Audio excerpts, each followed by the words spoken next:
A personal trainer, you know what time it is. They're losing clients, they don't come back, they give you these excuses.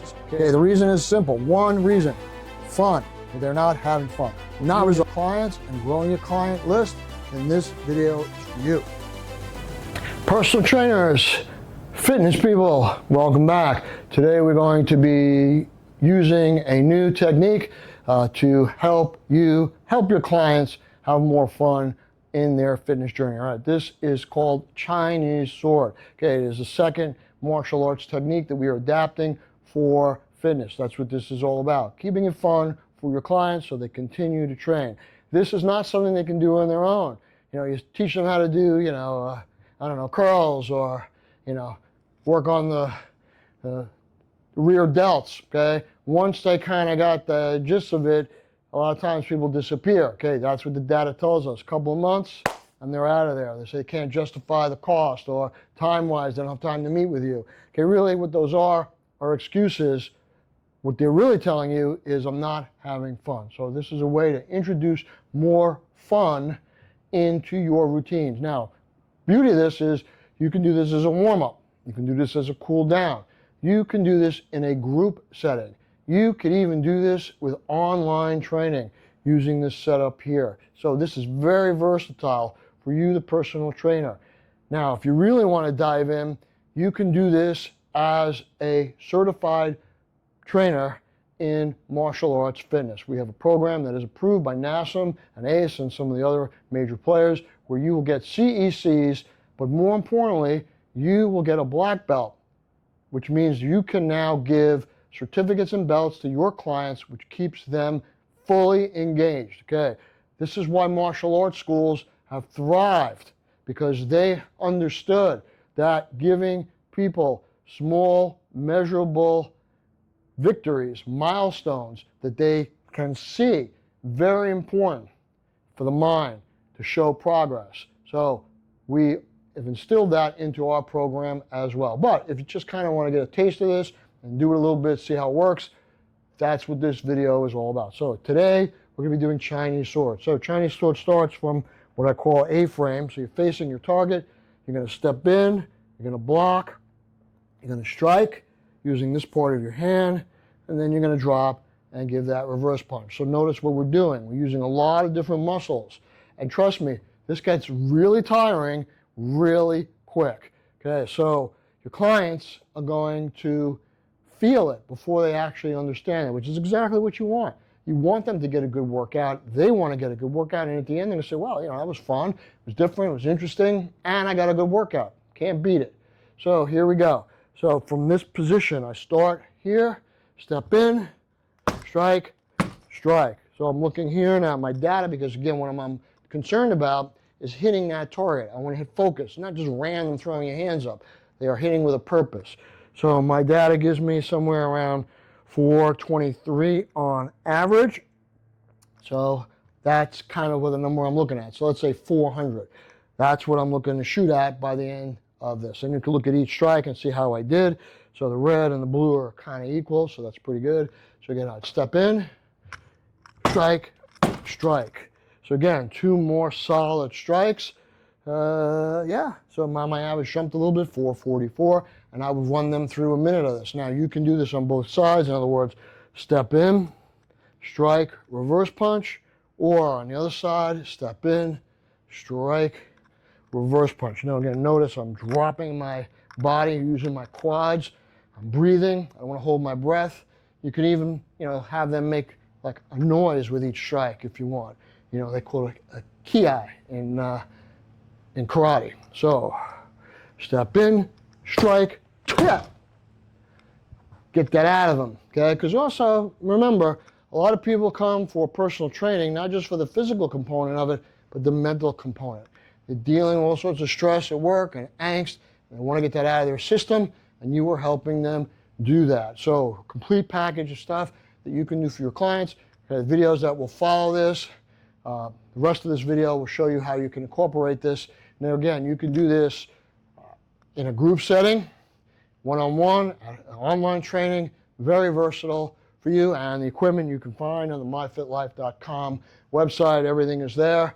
the transmitter, the pads, the arms, the whole shebang. Because as we go through this, we're going to be doing much more involved stuff, which is going to be really interesting for both you and your client. All right, so I hope you found that useful. And again, please stay tuned for the rest of the video. Please, of course, subscribe to our channel.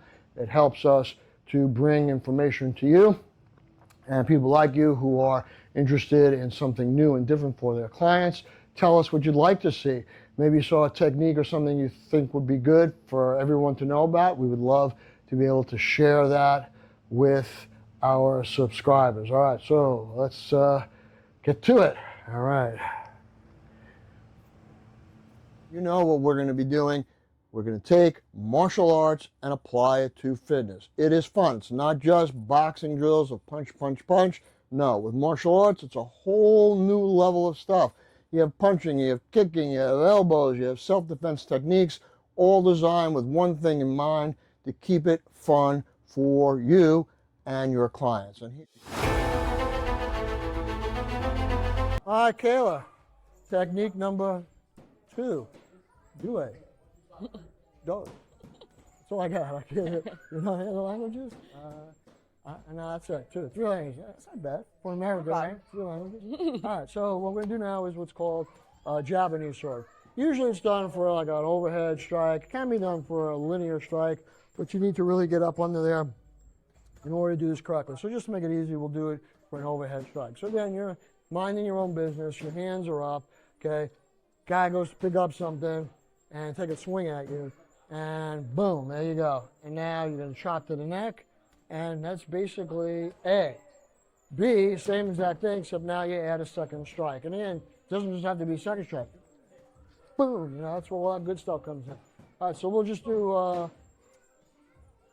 first round, we'll just do the chop. Second round, we'll add the second strike. All right, so you ready? Mm-hmm. Here we go, hands up, good. Block, strike, good. Block, strike, good. Notice the other hand's up. She's got a good boxing coach. Okay, strike, block, strike. All right, now let's go right into B. So block, strike, punch. Block, strike, boom. She likes hitting me in the face. I don't know, you know. There's only so much. Sorry. Block, strike, I did it again. I'm sorry. Okay, it's all right. I'll take it personally. You break my nose, you still have to explain it to my wife. Okay? She's tougher than I am. Boom. All right. I'll have the sound effects. Now, one more. Block, strike, boom. Oh, there you go. Lights out. Now, how are you doing? Good. All right. So today we're going to be looking at Japanese sword. And as I said throughout the videos, what we're looking to do is to do this for both self-defense and fitness. So, you know, some people, if you're training with a client, okay, they may want a little bit more self-defense. You know, maybe they are physically able to do that. If you're dealing with someone who's maybe a little older, you know, you may not want to go as heavy, and this can be easily modified. All right, the other nice thing about all the techniques that we will be doing is you don't actually need equipment. Okay, if you're training, you can use a heavy bag, or for example, we have our sensor on this pad, and this can be used as a focus pad. In other words, Lewis and I will do a little bit of that where he'll do the block and then he'll hit the pad. And the beauty of this is that you can then record the data. Okay, you can track what you're doing with the people you're training. But again, you know, that's totally up to you, with or without equipment. All right, so first technique that we will do is, again, called Japanese sword. So with most of these techniques, Lewis, you know, if you're in a self-defense kind of situation, you never want to be this close, because that's just a recipe for getting punched in the face.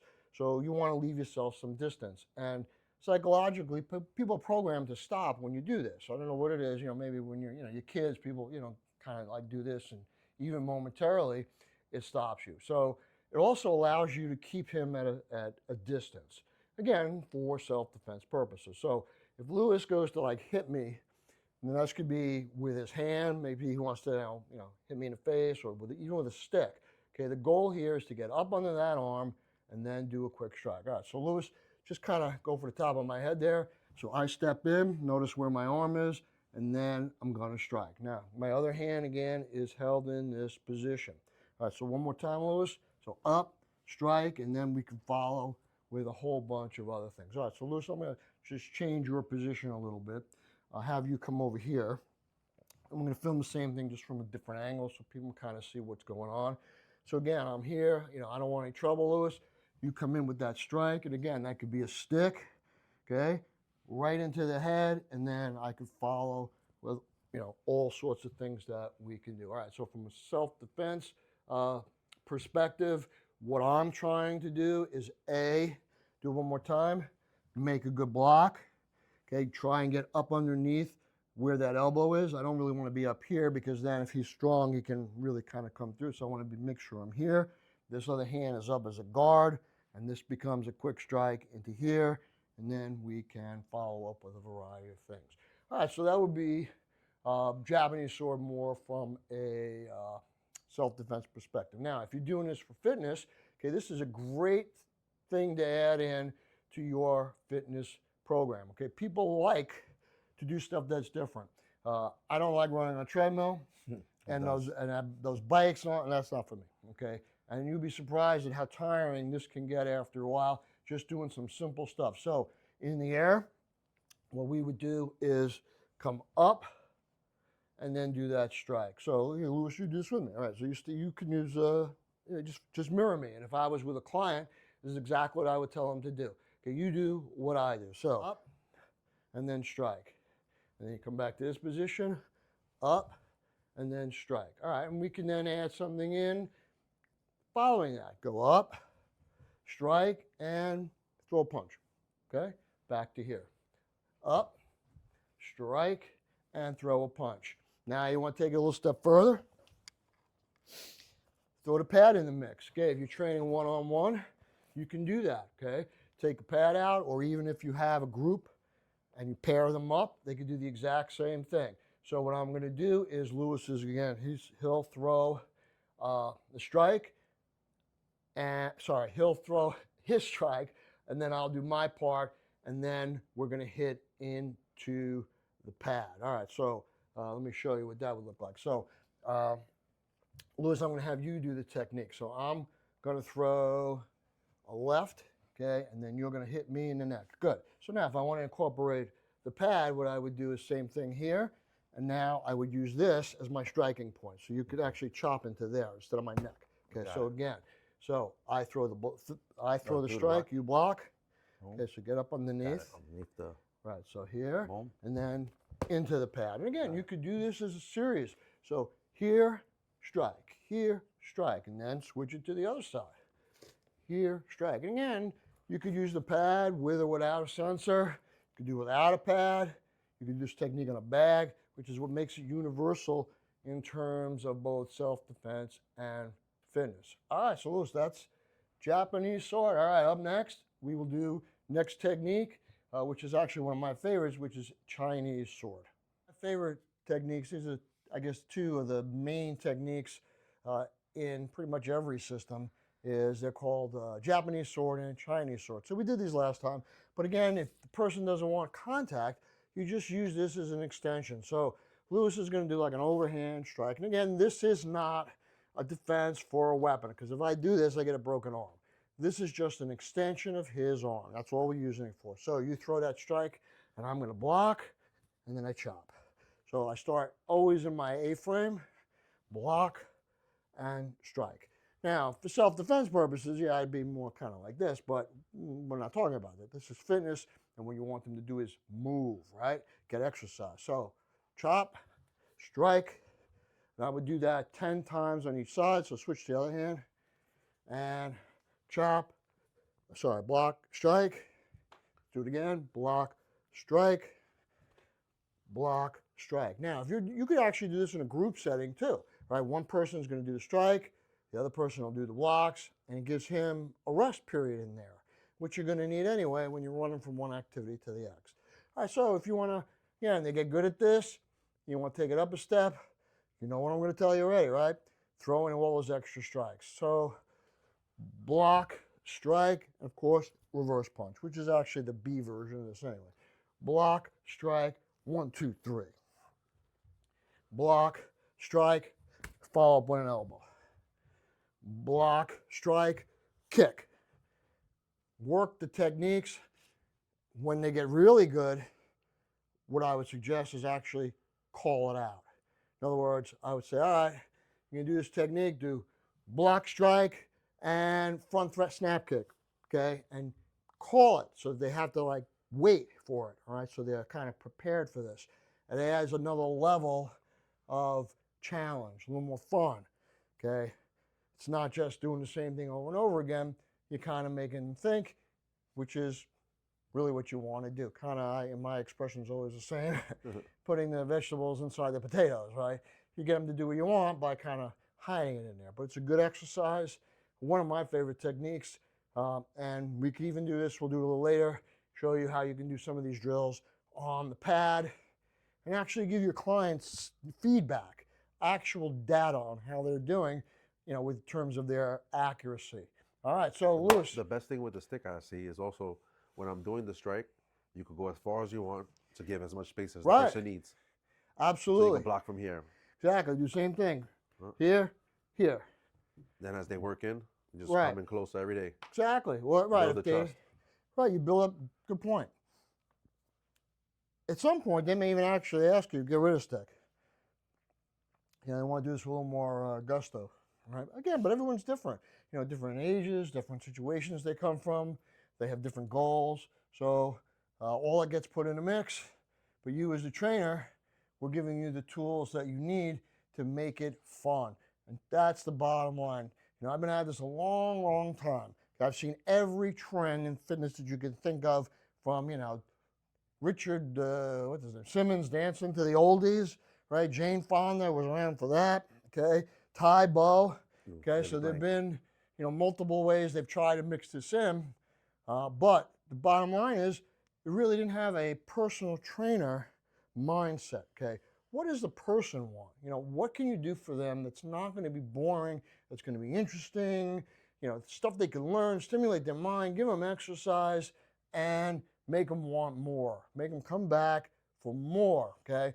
And as I said earlier, that if you are interested, we do have a full course in this where you can actually get a black belt in fitness, okay? Black belt, which means not only can I train you, I can give you a certificate. I can give you a belt, okay? And it may sound corny, people love that stuff. Okay, think about every, you know, they run and you keep your data and all that. People love all of that. Okay, it's very motivational, which is why martial arts schools started doing this years and years ago, because they realized people stuck around when they had small milestones that they can reach. Okay, there's a lot of psychology in this, okay, which we include in there for you, okay? It's a way for you to build and keep people coming back for more because it's fun, it's interesting, and they're able to reach goals that are not just stepping on a scale, okay? You want to get them away from that. You want them to understand that fitness is a lifelong thing, okay? It's not about losing 10 pounds. It's about taking care of yourself for the long run. And whatever you can do to make it more fun, that's what's going to work. All right, so enough of that. But anyway, there you have it. All right, so let's move on to our next set of techniques.